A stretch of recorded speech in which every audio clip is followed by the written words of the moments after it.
Praise the Lord.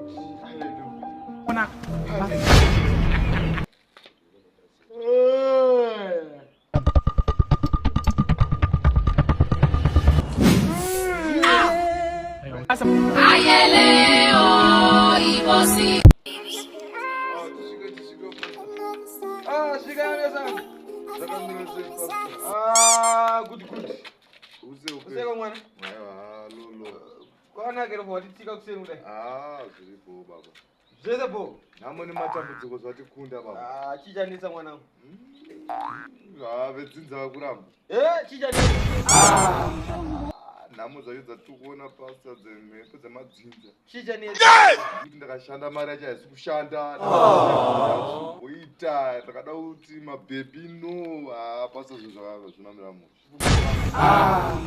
Ndiona chirota here. Sure, praise the Lord. Hallelujah. Zvinabude here pastor. Hallelujah. Wamboerenga zvirevo 21 verse 2. Yamoyo. Awere moyo. Okay, anibatie. Hallelujah. Praise the Lord. Tinoisa moto. Tinotaura moto. Pane zvinhu zvako zvese zvauchaita. Tinoisa moto. Une mweya tsvina isingati chakanaka. Praise the Lord. Hallelujah. Tinoisa moto. Fire! Fire! Fire! Fire! Praise the Lord. Amen. Wanangu une demoni riri pauri. Singati kuti ubate chakanaka. Rika ndimbori ndimborireira nemuzita racho. Demoni riri pamukomana iwe. Ndinoisa moto ndinokurayira kuti tama right now. Tama right now. Christ. Ndinoisa moto ndinoti tama right now. Tama right now. Right now. Right now, in the mighty name of Jesus Christ. Hallelujah.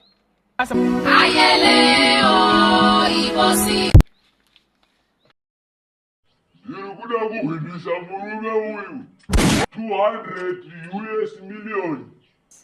Zvikamba muchindikanda zvechimudziva romoto. Aiwa demoni, ndanga chitokusimbisa. Yoshibuda mahari uye mandiri. I love you demon. I love you so much demon. Something pastor ndaya pano kuti ndibatsirwe. Ina ndinope kutangira ndiri nongana plan. Munhu waMwari. I love you demon. Munhu waMwari. Munhu waMwari. Munhu waMwari. Pastor ini kapende.